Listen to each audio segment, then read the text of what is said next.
أعوذ بالله من الشيطان الرجيم. بسم الله الرحمن الرحيم.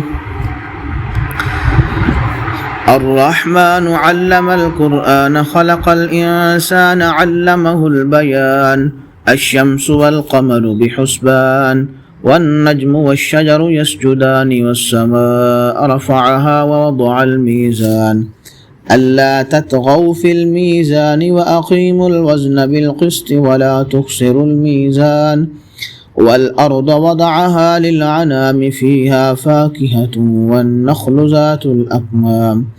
والحب ذو العصف والريحان فبأي آلاء ربكما تكذبان خلق الإنسان من صلصال كالفخار وخلق الجان من مارج من نار فبأي آلاء ربكما تكذبان رب المشرقين ورب المغربين فبأي آلاء ربكما تكذبان مرج البحرين يلتقيان بينهما برزخ لا يبغيان فبأي آلاء ربكما تكذبان يخرج منهما اللؤلؤ والمرجان فبأي آلاء ربكما تكذبان وله الجوار المنشآت في البحر كالأعلام فبأي آلاء ربكما تكذبان كل من عليها فان ويبقى وجه ربك ذو الجلال والإكرام فبأي آلاء ربكما تكذبان يسأله ما في السماوات والأرض كل يوم هو في شأن فبأي آلاء ربكما تكذبان سنفرغ لكم أيها الثقلان فبأي آلاء ربكما تكذبان يا معشر الجن والإنس إن استطعتم أن تنفذوا من أقطار السماوات والأرض فانفذوا لا تنفذون إلا بسلطان فبأي آلاء ربكما تكذبان يرسل عليكما شواظ من نار ونحاس فلا تنتصران فبأي آلاء ربكما تكذبان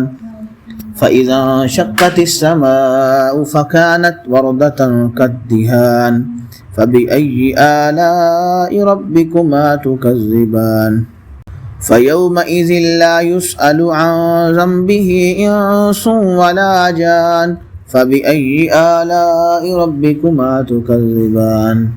يعرف المجرمون بسيماهم فيؤخذوا بالنواصي والأقدام فبأي آلاء ربكما تكذبان هذه جهنم التي يكذب بها المجرمون يطوفون بينها وبين حميم آن فبأي آلاء ربكما تكذبان ولمن خاف مقام ربه جنتان فبأي آلاء ربكما تكذبان ذواتا أفنان فبأي آلاء ربكما تكذبان فيهما عينان تجريان فبأي آلاء ربكما تكذبان فيهما من كل فاكهة زوجان فبأي آلاء ربكما تكذبان متكئين على فرش بطائنها من استبرق وجنى الجنتين دان فبأي آلاء ربكما تكذبان فيهن قاصرات الطرف لم يطمثهن إنس قبلهم ولا جان فبأي آلاء ربكما تكذبان كأنهن الياقوت والمرجان فبأي آلاء ربكما تكذبان هل جزاء الإحسان إلا الإحسان فبأي آلاء ربكما تكذبان ومن دونهما جنتان فبأي آلاء ربكما تكذبان مدهامتان فبأي آلاء ربكما تكذبان فيهما عينان نضاختان فبأي آلاء ربكما تكذبان فيهما فاكهة ونخل ورمان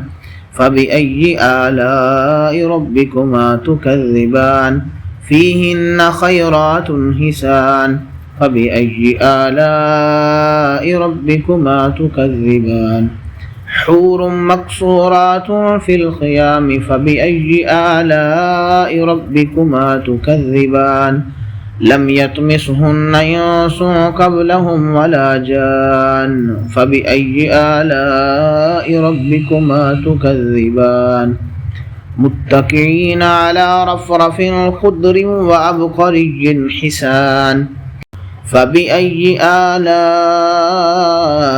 ربكما تكذبان